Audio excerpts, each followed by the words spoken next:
Welcome to self-discoverywisdom.com, formerly known as Self-Discovery Media. On these podcasts, you're going to hear people who speak from the heart. They've taken the journey in life. Many things have happened to them, but they've changed it to happening for them. And in their strength, their courage, they've discovered their abilities and their wisdom, and they are now sharing it here with you. Do enjoy each show. We bring it to you with love and knowing that it's going to help you on your journey of life.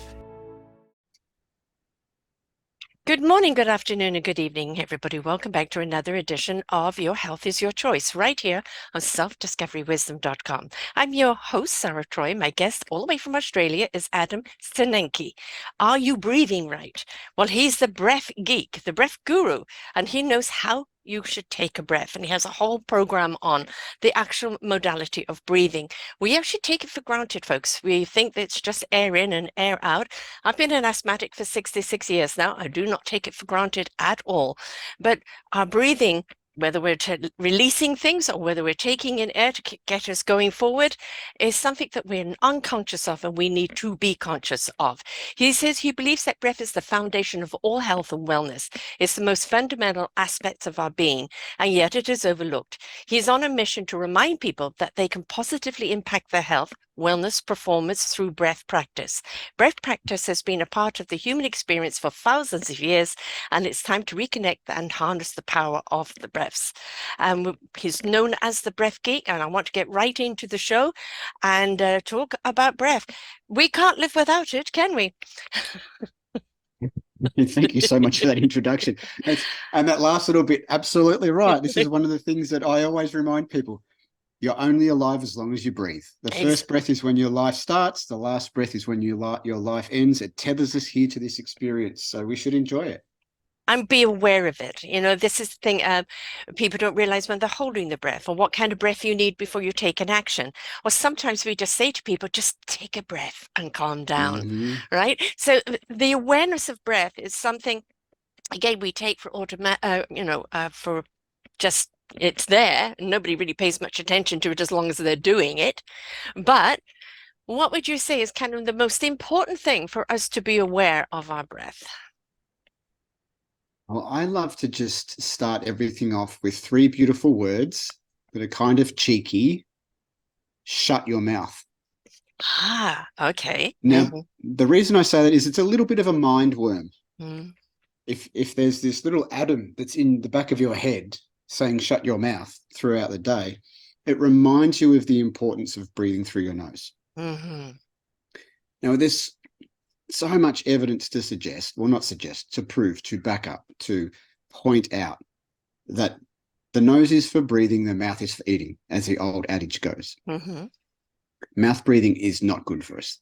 Right. And I would suggest that there is very little reason to ever breathe through your mouth. Of course, if your nose is completely blocked up, don't be stubborn and not breathe. That's not going to work very well. And unless you're an elite athlete, you don't ever need to perform at that high metabolic requirement, so you don't need to breathe through your mouth. People will argue with me about that because it's uncomfortable to nose breathe when you exercise. Right. But it's possible and beneficial. So as you probably know, and most people do, we just don't think about it, as you said. The nose filters the air, warms the air, moistens the air, slows down the turbulence of the air. It allows the air to hit our lungs in, let's say, a conditioned way, so we can get all the nutrients from the air rather than those big mouth breaths. So that's the first place to start is, as you said, the awareness, but the awareness of shut your mouth. Exactly. Now, we can't do that because we're having a conversation. We're having a conversation. But you can understand. All right. Okay, let's hit that then. When people are actually talking, and I can sometimes run out of breath. If my lungs go into a spasm. So when people are talking, it's a long dialogue or they're teaching or whatever the case is, and sometimes they can't stop to take in that breath. You know, how do they breathe if they're in the middle of a dialogue? That's a great question. And there's two ways that I look at this. In some situations, there is the need to keep the momentum of the conversation rolling. For example, if you're on stage and you're doing a talk, unless you're using pause for effect, taking that moment to close your mouth in between a sentence and take air in through the nose may not be appropriate. Mm-hmm. However, there will be other times during that talking that the pause is appropriate and you can take a nasal breath. Now, anyone who's listening, watching, or otherwise with this will notice that I do take a pause. Mm-hmm. And that's not for dramatic effect. It's because I've taught myself that breathing through the nose allows me not to get worn out by speaking. Right. Yes. Now, so that's number one. You can breathe through the mouth again if you need to, but I would suggest you probably don't need to. It's more that there's the habit involved. Yeah.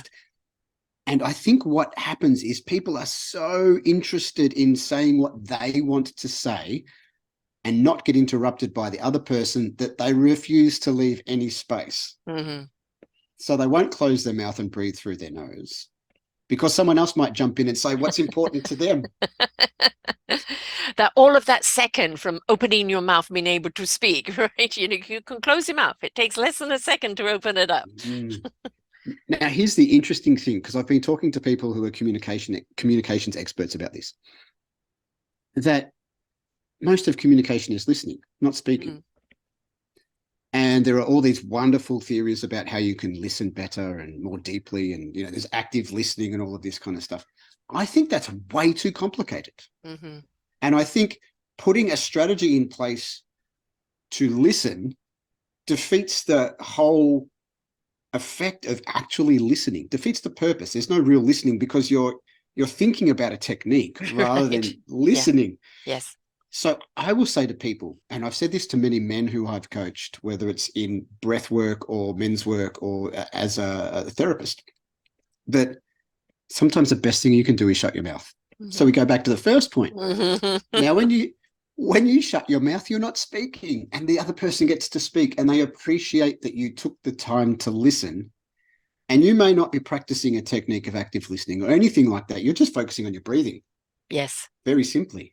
And look at all of these positive ramifications of just shutting your mouth, which is why I keep saying it over and over and over again. Right, right. I mean, if this type of thing is interactive, and so somebody kind of speaks for a moment, their bit, and then the other person responds with their input on it. And that means in the meantime, you can shut your mouth, take that deep breath, and be ready to talk. Now, should one, before you talk, take a deep breath? Or is the breathing that you're taking in between enough breath for you to then do your own dialogue?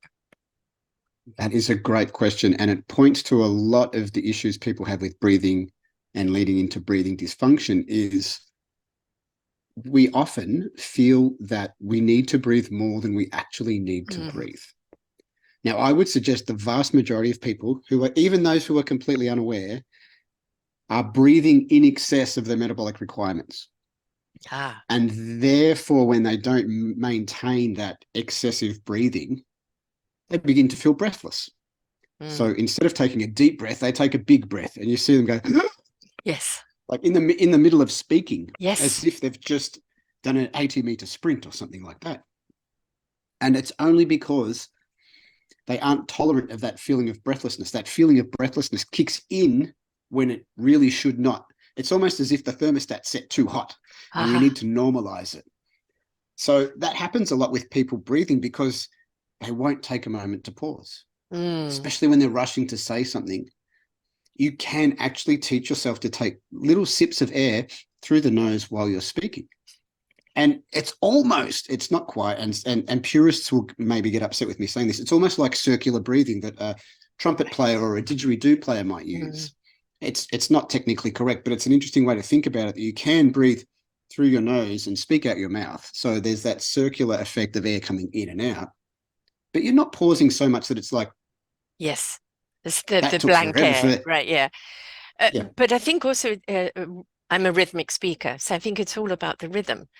And I think also if you get into the rhythm, you're following the breath and your dialogue is following the rhythm. And so it kind of feels like you're not fighting the breath. You're speaking with the breath. Exactly. And what's interesting about that is everyone's breathing rhythm is slightly different. So then all of a sudden the cadence of how you speak, you'll notice this in singers. They often sing with a particular cadence, a particular rhythm. The emphasis is on different notes and they ebb and flow, and it's very individual. even if someone sings another person's song, it never sounds the same. No. And something in that to do with breathing. Now, I'm no expert in singing. You can ask my wife. I'm terrible at singing. But there's definitely, if you talk to a singing coach or a singer, there is a massive aspect of that is how the breath works with the singing. When I was 16, a voice coach wanted to work with me because they said I had a singing voice, but of course with the asthma, I didn't have the lung control. And I was very disappointed that my mum said no, because A, I think it would have helped my asthma considerably, but also I love to sing and, never quite had that lung power. And I think a lot of it is like, didn't have the proper breathing power in order to do that. And so you peter out. And that's the thing, again, going back to people think they need to take in the big breath so they can get it all out. But again, it's back to that rhythm, isn't it? The rhythm, matching your breath with your song, keeping it in rhythm so people don't notice you're suddenly breathing through your nose while a note is coming out of your mouth. And look, as I say, I'm no expert in singing. I'm sure there are moments in singing where you need to take a big oral breath to hit that high note. That makes sense. Yes. Exactly right. And see, that's in the context of a performance or an effort. And then you can recover to your nasal breathing. Because one of the things that we didn't talk about with nasal breathing is it helps calm the nervous system. So if you just think for a moment of someone breathing calmly, largely there's hardly any movement in the body. They're breathing deep into their belly and it's through the nose. Now, contrast that with someone who's stressed out. Yes. Or has just had a fright. Probably breathing fast, erratically through the mouth, and the shoulders are moving up and down in some kind of fairly vigorous fashion. So you can tell which one looks calm and which one looks agitated. We can inform the body or recommend to the body and therefore to the mind that it's okay to be calm now by just closing the mouth, because the body recognizes that nasal breathing, for the most part, is a calming activity. Yeah. Now think about someone who is a professional speaker, someone who sings. They return to their nasal breath when they can. They start to calm themselves down. Yes, that's an interesting point. The correlation of I mean, as I said earlier about the taking of the breath, we have been teaching my little 2.5-year-old grandson when he gets upset, take a breath, calm down. But there's something about our body when we take that breath and calm down, the shoulders relax, the spine goes straight, the abdomen opens up, and everything kind of is getting the oxygen it needs. And also you are calming down. So when people are anxious or angry, what happens? You crunch right down. There's no oxygen going through your body. How can you make a decision with lack of oxygen to the brain? And so that take a breath, set it all in, and then that calmness allows you that clarity. So it's really kind of, I think, probably the first things that somebody needs to do when they're in that anxious state. Yeah, so this is really interesting. I know I'm going to sound like a broken record. When I have someone who comes into me and they're anxious, and I had an older gentleman come to me earlier this week. It was, to my mind, going to be a session about asthma. It turned out that it was about stress, and he was very agitated when he came in. So we started with the first thing, which was shut your mouth and become aware of what's happening with your breathing. Now, by the time he'd done that for 2 minutes, we were 90% there already, because his body knows how to breathe calmly. Yeah. And as his body calmed down, the information is fed back up via the nervous system to the mind. Oh, we're okay, we're calm. So the overly evolved human part of the brain doesn't have to keep overthinking, and we interrupt all of that noise. And how did we do that? We went to the body. How did we go to the body? We just changed the breath. And so it's such a simple way of doing things that even for a young child, we just ask them, or we can even put a little finger on the mouth just to close the lips. And we don't have to say anything. Because often someone will say, take a big breath. Worst advice ever. No one needs a big breath. Right. We need a calm, deep breath. You take a big breath, you start it's like a lump in your chest, right? It's like a bubble. Exactly. So not big breath. And I say to anyone, if anyone ever says to you, take a big breath, just do an automatic translation like Google Translate would do. Big becomes deep. Take a deep breath. It could be bigger than normal. Maybe there's a little bit more volume, but take it down deep. Take it down deep. And then children, for the most part, once their mouth's shut, they'll breathe deep into their belly. It's only when they forget and no one's reinforcing correct breathing mechanics through the nose that they'll leave their mouth open. And humans being humans, we like the path of least resistance. The body will take over. You'll form a bad habit. And then there's no surprise then that 1 in 2, give or take, children are breathing through their mouth all the time. And then that leads to other problems. Right. Yes. So it's wonderful that you have a grandchild at that age, that you have some input to affect positive breathing habits. Yes. It's wonderful. Yes. It's always been something, again, knowing breath, how important it is, but also to take the breath. It's the same if I'm going into an asthma attack. I had one with somebody, and I'd never seen myself have it before, and I didn't realize how much I contorted and how much my body, and I'm horrified looking myself on video while I'm doing this. Fortunately, I'm with a mother of 13 who is just saying, take your time, dear, take your time, and getting my asthma pump, and I'm trying to breathe. And it was how everything just like an accordion just crunched. And it was kind of quite scary to look at. And I understand now when anybody see me have an asthma attack, why they had the reaction that they've had. And I've never seen that with me before, obviously, because I'm not often on video having asthma attacks. So, but it is I think very often when we lose breath, we panic. We think we're going to not be able to breathe again. I have not very often, but times of actually either a cold or something else, woken up in the night gasping, literally like this, trying to grab breath, and it's like it's all the breath has been taken out of me, and I have to kick into my mind at that time.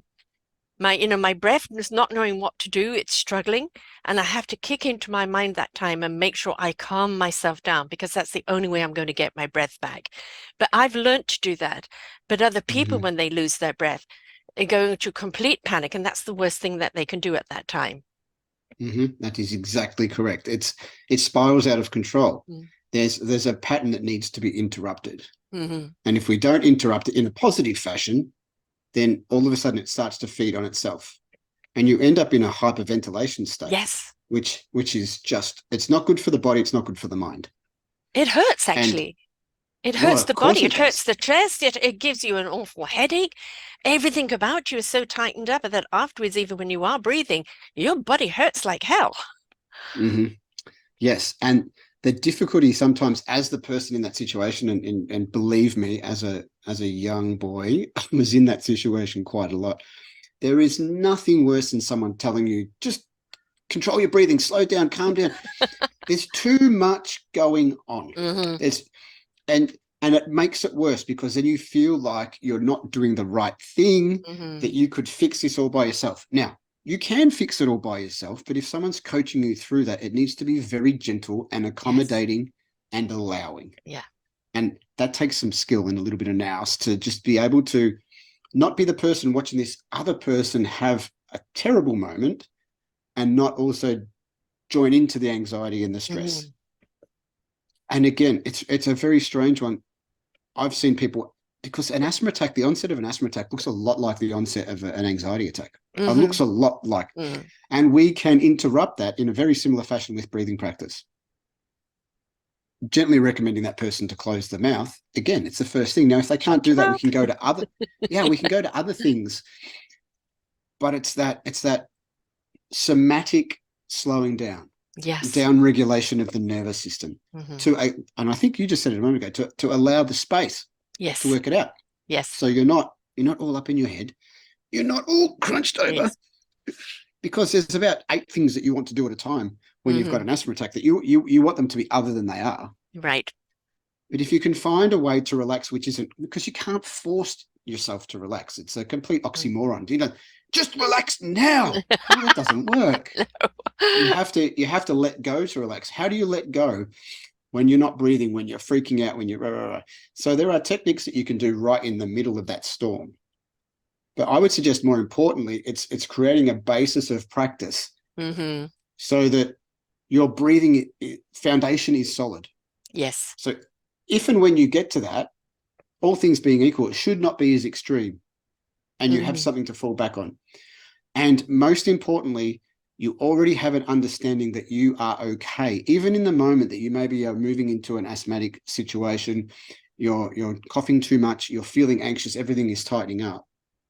Once you've been practicing for a little while, you realize you do actually have enough air coming in and enough air going out. So the oxygen's coming in, the carbon dioxide's going out, the mix is doing its thing. You're still getting oxygen around your body. You're not throwing your blood pH out of whack. There's enough oxygen getting to your brain. You're okay. You just don't feel wonderful at the moment. No. And I think it's like, as you said, the body knows what to do. So if we get the head out of the way, the body can just get in and do, because it needs the breath. It wants the breath. It wants to regulate itself. But we can make the situation worse by panicking. So if we can calm the mind, and also, please don't hit somebody on the back when they're doing this.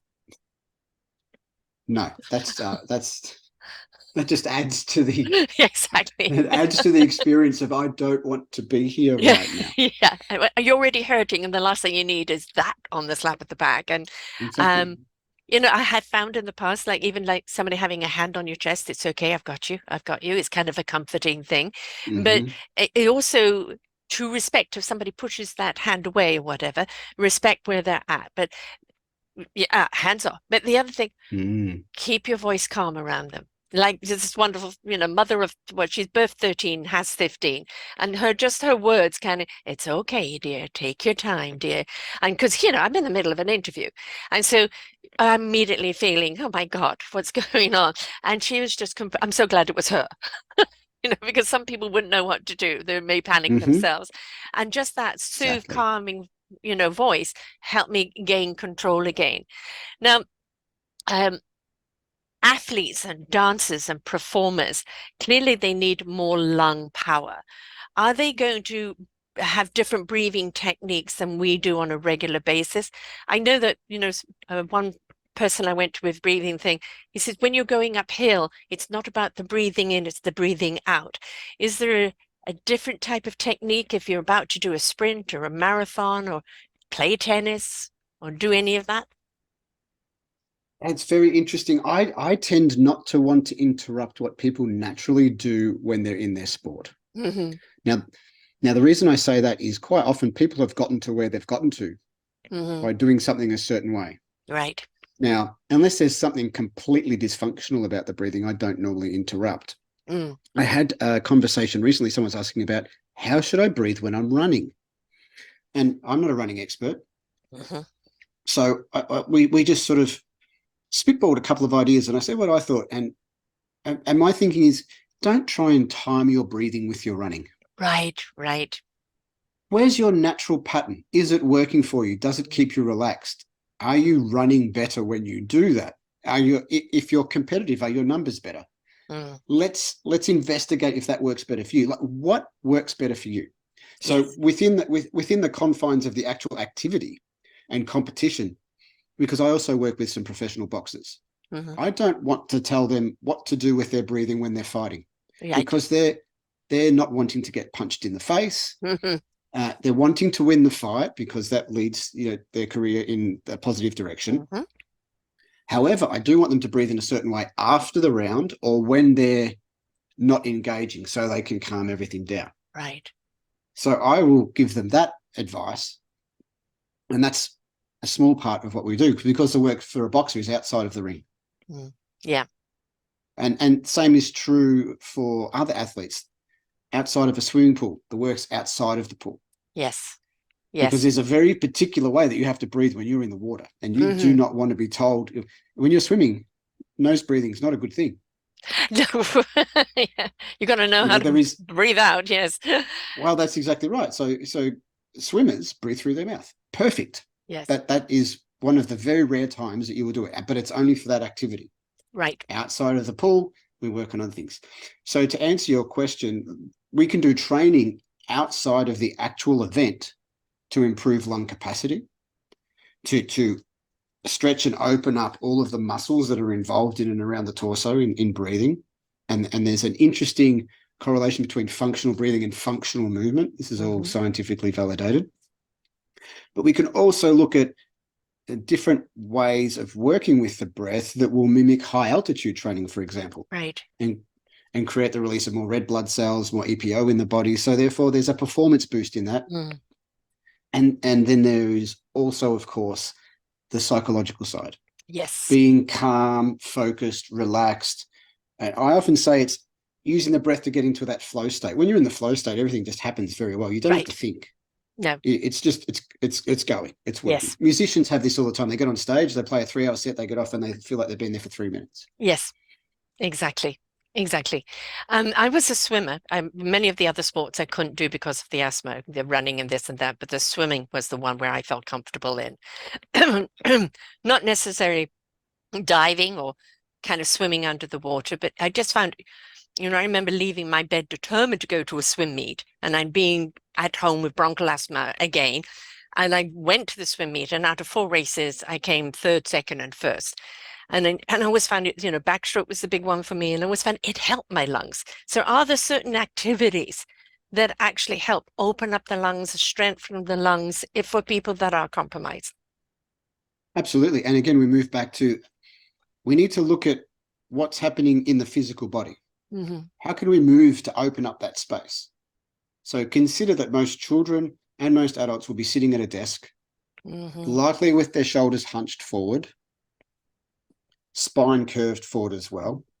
So if we just think about that for a moment, that's a fairly obvious picture that someone can get in their head. Now, what are we doing during the day to combat that, or to do the opposite, to pull the shoulders back, to strengthen and straighten the spine? For most people, we're not doing much. They're not doing much. Right. So some kind of activity, like finding a very good yoga teacher will help with this, or anyone, even a dance teacher, very good with posture, like the more classical dance. Yes. Not necessarily for the feet in sort of ballet for the ladies out there, but there are just movement like that. Or Qigong and Tai Chi and Qigong. They're both Qigong, about, yeah. yes, deliberate movements, right? About stretching the body out. Very linked to the breathing as well. Yes. See, and I would say take it a step further, where you're doing, those are very gentle exercises. Wonderful, by the way. I have experience in both Tai Chi and Qigong.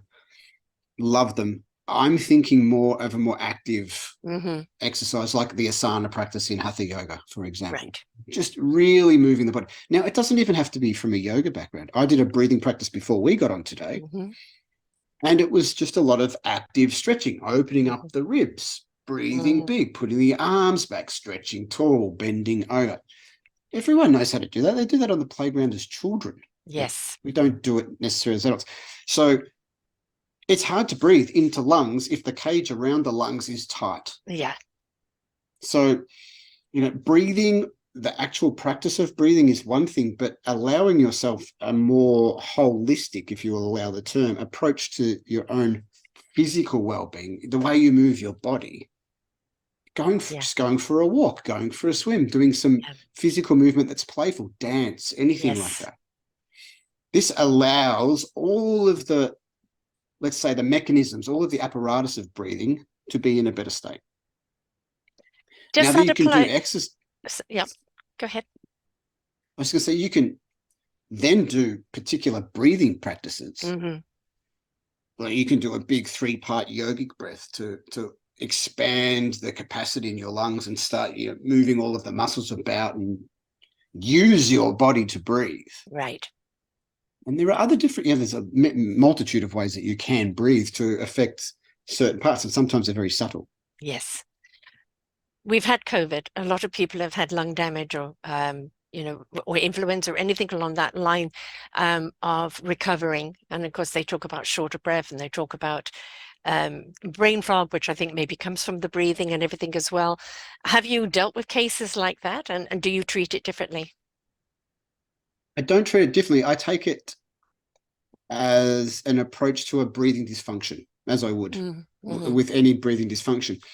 And I say that with all care. It may not be that there's a breathing dysfunction, but the mechanism seems quite similar. Just looking at what's happening for that person. What do we need to do? We need to readjust that. We were talking earlier about the thermostat. Maybe it's set Yes. too high. We need to find out where's normal breathing for this person, the correct volume of breathing, the correct rate of breathing that is adequate for their metabolic needs. Right. And I can't, as a breathing coach, fix anything that's damaged. That's outside of my scope of expertise. However, what my goal is let's say that the lungs are damaged and they're at 80% of capacity. Let's work together in a way that gets you to use 100% or as close to 100% of that capacity that you have available. Right. Bearing in mind that there is a part of your body that does not work in a respiratory fashion. I'm working with a young man at the moment who lost 2/3 of one of his lungs after birth. Oh. So he effectively has one lung. Right. Now, he is one of the fittest young men I've ever met. Wow. He can breathe, and this is going to sound silly, he can breathe rings around other people because he uses the full capacity of what's available to him. So it's really important to understand breathing practice, pranayama, the Buteyko method, oxygen advantage, any of the other different breathing practices. They're not cures. No. They're supportive. They help. They can adjust. And they help you manage. Really and they can make profound differences. I don't use asthma medication except when I really need it. There's no need for me to do that. I don't get asthma attacks anymore. Yeah. Now, does that mean that's true for everyone else? Of course not. Right. Of course it doesn't. But it's possible. Yes. And it can work. It can work connected to medication, other treatments. It doesn't interfere. This is what's beautiful about breathing. You're never interfering with anything. Exactly. Complementing. It's truly complementary. A smoker and a vapor, and both of them absolutely detrimental to the body on every level. And vaping, I've heard of a 17-year-old who had to have new lungs because of vaping, because it's totally no coming back from it. And smokers, it seems to be kind of hit the 40 mark, and then suddenly I just can't function anymore. I need to stop this, and I've got to learn a whole new way of breathing. Again, do you work with people like that? And what advice do you have other than quit? I feel that I actually had a conversation with someone recently, said my mum might have emphysema. I'm sure she's got asthma and she still smokes. And I said, is she going to quit smoking? Yeah. Because it's like, if there's a little fire going on somewhere and you want to put the fire out, but someone's pouring a little bit of gasoline on it every now and then, it's quite difficult to have any positive effect. Yeah. So I don't say, I'm not working with anyone who smokes or vapes at the moment. Right. Do I exclude that kind of person? No. But the large part of the discussion is, why do you want to work with me and put all of this effort in if you're not going to do the one thing that's going to have the most effect?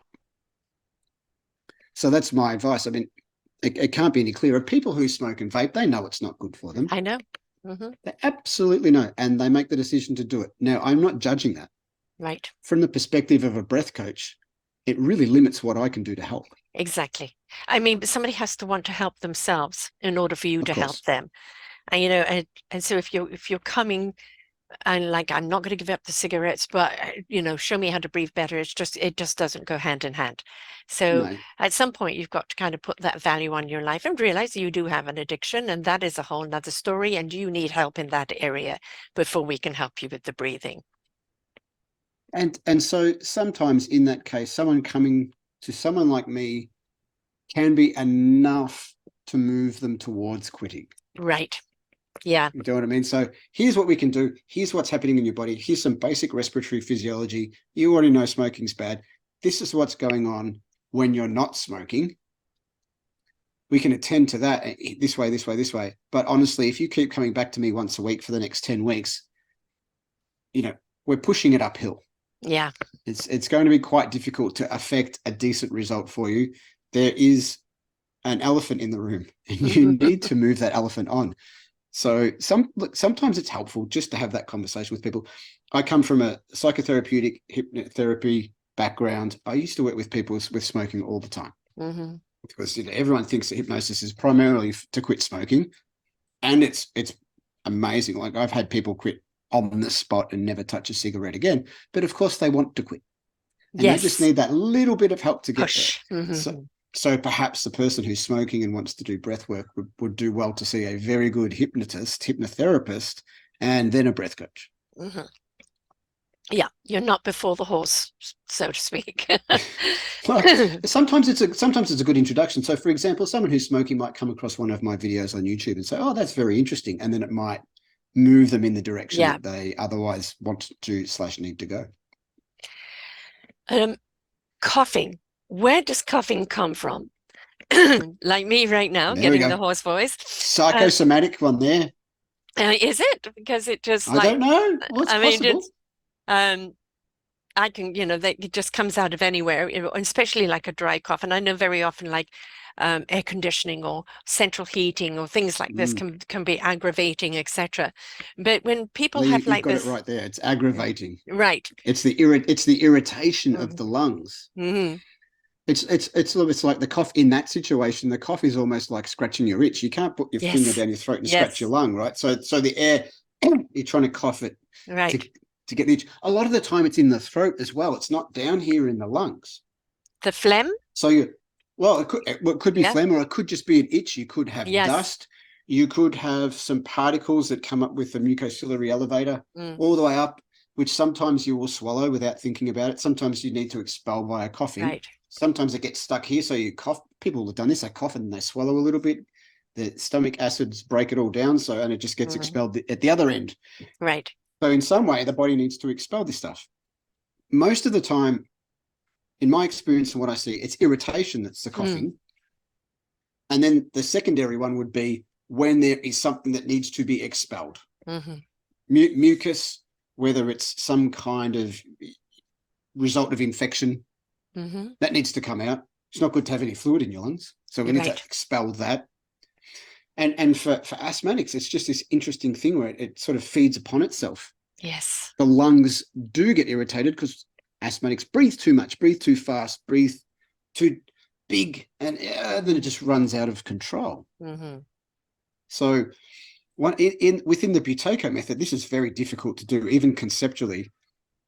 One of the things that the method talks about is trying to prevent yourself from coughing in the middle of a coughing attack. Now, I know that sounds really kind of, how would I do that? Yeah. And again, one of the things that we suggest is to close the mouth, because you can actually cough through your nose. So can you do that? Why would we bother doing that? Because again, we want to move you to nasal breathing as soon as possible. And it does interrupt that pattern.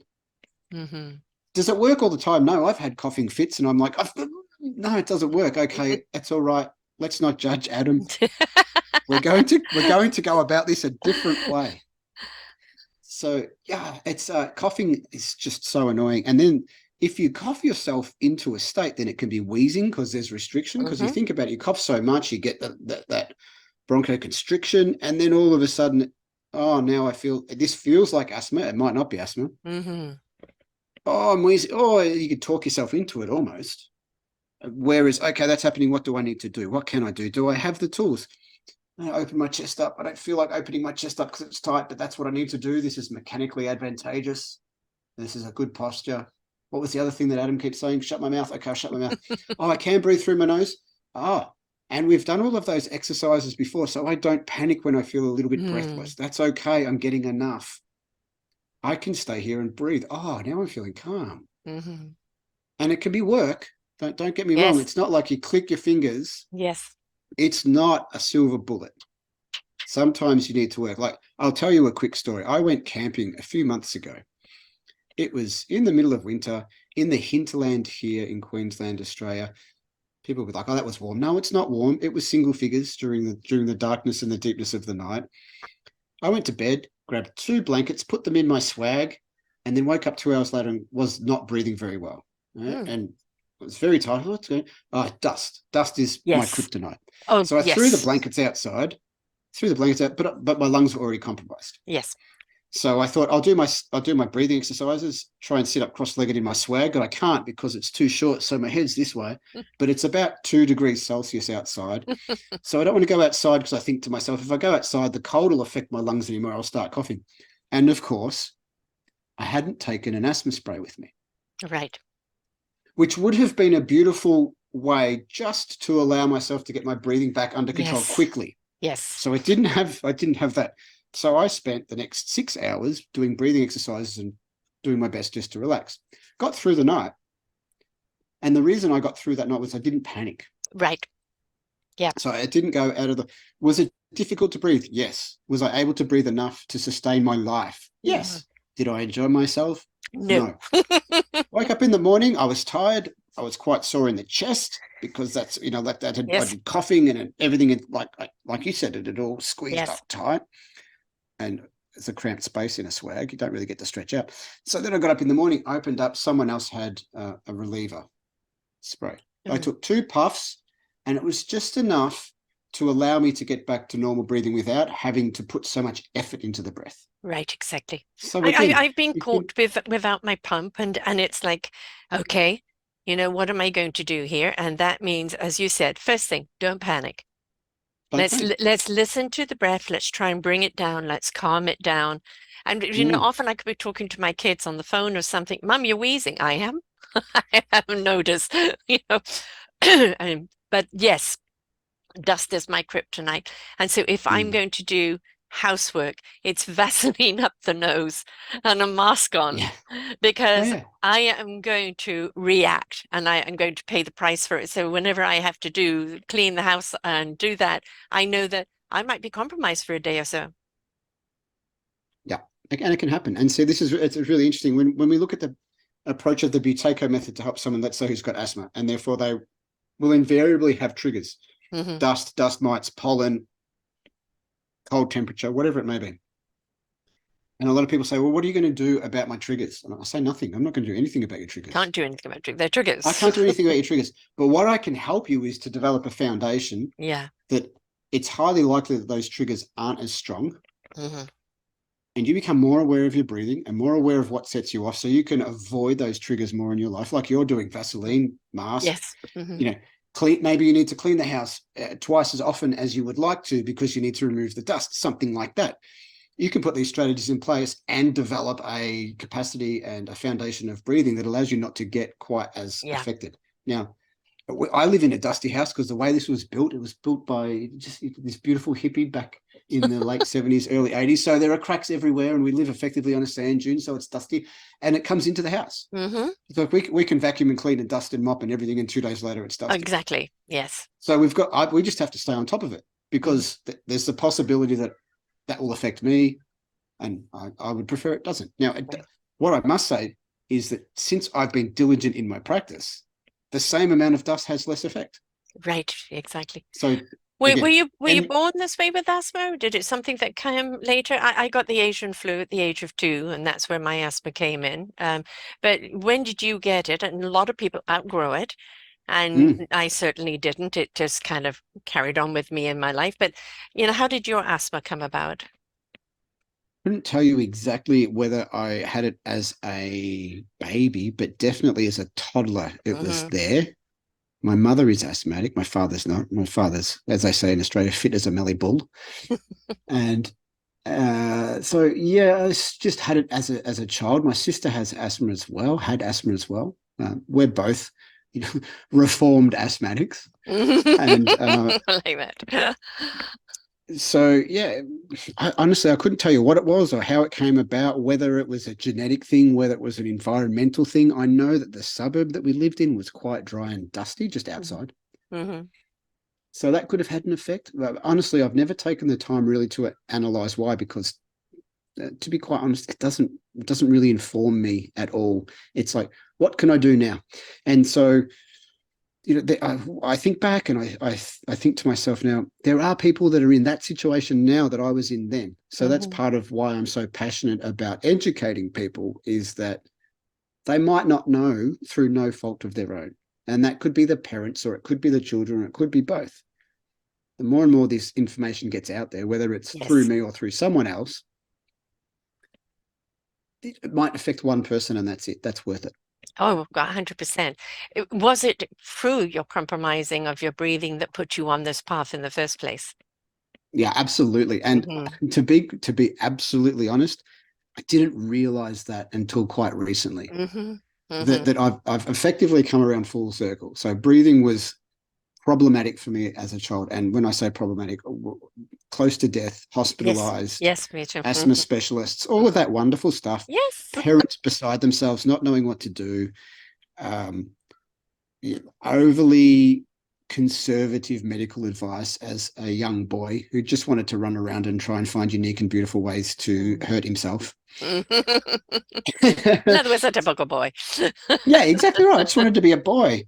So, that I think that started me looking at alternative approaches to medicine. So Ayurveda and traditional Chinese medicine, martial arts, yoga. I taught myself how to breathe through asthma. I didn't know what I was doing. Right. I had this concept in my head that I would breathe underneath the asthma. So I taught myself how to breathe diaphragmatically, but I didn't have the terminology for it. Yeah. So I did all of this stuff. And then it's kind of a thread through wellness and owning a gym and doing coaching and therapy. And then I worked out that the whole time I've been teaching people how to breathe, or I've been focusing on not in my breath, but not diligently and absolutely precise focal point, which is the sort of post-pandemic slight course adjustment was, you've been doing all of this stuff, but let's put a name on it. Yeah. Let's let everyone know exactly what it is. It's not part of something else. It is the something else. Yes. That can be applied to everything else. Right. That's all right. And I really wanted to be absolutely overt and out there and obvious about it. Right. That I'm not a men's coach who will teach you how to breathe as part of the construct and the program of men's coaching. I'm not a therapist that will do 90% of the therapy will actually be somatic and breathing, and we'll talk a little bit at the end, because that's what was happening. We were just doing breathing. Right, exactly. Like, okay, I'm just going to be obvious about this. There are other people who can do that other stuff with that label better than I can. I'm going to be this guy. You're the lungs friend. You're the lungs advocate, right? You're standing up for the lungs and showing people how to use them properly. Yeah, hopefully. Again, people really don't know the importance of breath and the fact, I mean, for me too, it's that I learned how to breathe out of necessity. What worked? Well, when you're in a spasm, what can you do? And learning to calm down, the logical things of, well, that works, that doesn't work. And in a lot of ways, just getting out of my own way and letting my mind, body, heart, and soul kick in. Right, and do what it needs to do. And because the worst thing you can do is panic at any time. It just is going to close everything off. So I think a lot of it is that innately and spiritually it's within us to be.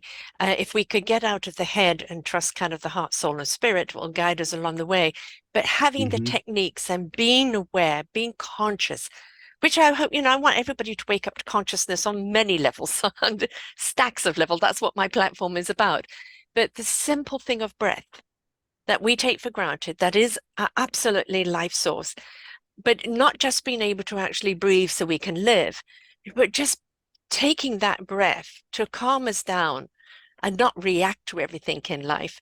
I think is something that we all need to do. Just take that breath, which is important. So if people, you are in Australia, when you work with people there, do you work with people around the world? What is it that you offer and how? I work with people who want to work with me. If someone's close to me locally, they can come and work with me one-on-one in person. I do workshops in and around Southeast Queensland. And I have a lot of people contacting me at the moment, asking me to come and do some of their retreats and things like that. So I'll probably be jet setting shortly. But I definitely do most of my work very much like this, over a Zoom call or some other kind of video call. As long as I can see the person. Right. Because you want to see what they're doing right or wrong. I want to see, absolutely. And I think it's important to have that connection. We're used to it now. It's one of the positive things that came out of the pandemic, that we have connected so much on video calls lately that we've become used to it. We understand body language and how to talk to each other over these mediums, over these channels. So yes, my focus at the moment is working with people one-on-one. and I don't offer an ongoing program. I will see a person once, and from that session together, we work out what the protocol going forward is. Right. I make my recommendations, and everything's up to the individual that I'm working with. Right. I say to most people, be prepared to come in for 3 to 5 sessions because that's where the results come from. Yes. But there's absolutely no pressure for me because you're already working through some level of stress, or you wouldn't want to see me. Exactly. Exactly. Now, there are some people that have got it all worked out and they want to get subtle and go deeper and maybe look at the more esoteric benefits of breathing, or they want to really sharpen performance. So maybe they're not moving away from something they don't like, they're working towards something. The same protocol exists in terms of, have a consider 3 to 5 sessions, but you only need to pay for the first one to get started. Right. And because it's winter in Australia at the moment, and I'm really focused on helping people with asthma, I reduced my fee to $100 Australian until the end of winter. Which is around about, I think, 80 Canadian and 70 something US. It's probably about right. I don't know. It keeps fluctuating. I know. So today. It's, I know it's a very reasonable price. And Yes. again, I've done that so it's accessible for more people. It does reset on the 1st of September, but that's okay. It's still all there. And as I say, I'm available for people who want to work with me, become more aware. This stuff works. And I say to everyone, look, if you do the practice and you dedicate the time, something shifts. Yes. I cannot guarantee that you will get to the absolute goal, but you will get towards the goal. You may need to do some other work because breath work and breath practice fit with other parts of other parts of this journey that you're on. What I find maddening is people who start cherry picking all of these different shiny objects in the wellness space, and the foundation of breathing is not sorted out. Exactly. So let me give you the most basic example. If you're not breathing well, I guarantee you're not sleeping well. If you're not sleeping well, that cascades into poor health or suboptimal health. Yeah. So if we just go back to sleep apnea, I mean, that's a no. Well, yeah, that's a whole new discussion. Yes. And getting a solid foundation for breathing, even if you need some other intervention for sleep apnea. Yes. It's essential. Yes. Absolutely essential. I could just keep going on and on. I know. You have to give in one last question before I ask you to give the site and everything. Very often I find that I'm in a kind of a deep breath, almost to a point that my breath is still. Mm-hmm. All right. Beautiful. Is that good or is that not? If you're conscious of your breath pausing, there is no problem. If your breath is pausing and you're not aware of it, i.e. sleep apnea, right, or something that might be interesting to look up in your own time and for the listeners as well is screen apnea. That's when people stop breathing when they're working on a computer. Yeah. And that's one of those ones where I say that to people and they go, oh, they say, yes. Oh, geez, I think I do that. Yes. Yes. Okay. And you aren't aware of it until you're aware of it. Yeah. Here are my details. Get in touch. We can work through that. Okay. The details. How do people get hold of you? Nice and simply, if you just type my name into any search tool anywhere in the world, you will find me. Can you spell your name for people who are only just listening? Yeah, it's Adam, and the surname is Stanecki. It's Stanecki. So adamstanecki.com is my website. It's my handle on all social media. The Breath Geek name is starting to land with all the algorithms, so you may find me that way. But definitely just type my name in. And if you're interested in doing some work with me, I'm happy to have a conversation with you.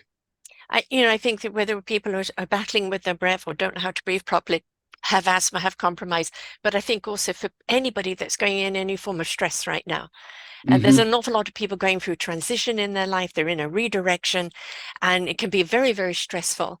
And I think kind of getting a hold of your breath, being conscious of your breath during this time allows you to go through that transition, kind of accompanied by your breath and not feeling your breath is up against you. I couldn't say that better. Like my job is to help people breathe different. Let's change how you're breathing now so you can get a better result, a different result. Yes. And that's what it's all about. And it's such a beautiful thing because we can turn the dial specifically to where you are right now and where you want to go to. No one It's size fits all. It's no, customized. it's Yeah. profound and it's beautiful, and I Yeah. love it. And as you can tell, the reason I call myself the Breath Geek is I will, if given the opportunity in the forum, talk about this for days. I love it. Very And passionate that's when about you it. know somebody's in the right lane, doing the right thing. And I mean, you look back on your journey, everything prepared you for this path that you're on Mm, now. And let's face it, folks, if you're actually watching this, you're breathing. If you're getting up, walking around, doing anything, you're breathing. But are you mhm, breathing properly? And are you breathing mm. in a way that's going to sustain your body on every level? So reach Adam, have a chat, and just explore what those opportunities. You may just in those 3 to 5 sessions change your approach to your breathing completely. That changes your approach to living completely as well. Yeah. Look, I would say if you do 3 to 5 sessions with me, it will change your life. There you go. Who doesn't want to change life? Thanks so much, Adam. Thank you for doing this. And Thank you it's so much, Sarah. I appreciate it. extremely important that we know how to breathe and how to breathe properly and to be aware. I think also to step into the gratitude of breath as well, because where would we be Yes, without it, right? absolutely. Until next time, folks, be conscious of your breathing now. Just as you click this off, look at your breathing. How are you breathing? Are you breathing properly? Do you need Adam? Reach out, because even just like a one session could tell you whether you're doing it right or not. So until next time, folks, bye for now. We hope that you enjoyed the show. There are so many more for you here on selfdiscoverywisdom.com. Just go to the podcast tag at the top there and you will see all the many genres and all 3,000 shows ready for your listening. We are here to serve you, to help you on your journey of life, and we know that through inspiration it begets invitation. We are supported by you, the listeners, and those that we interview. Anything that you can spare us in donation would be greatly accepted, and we do hope that you enjoy the next show.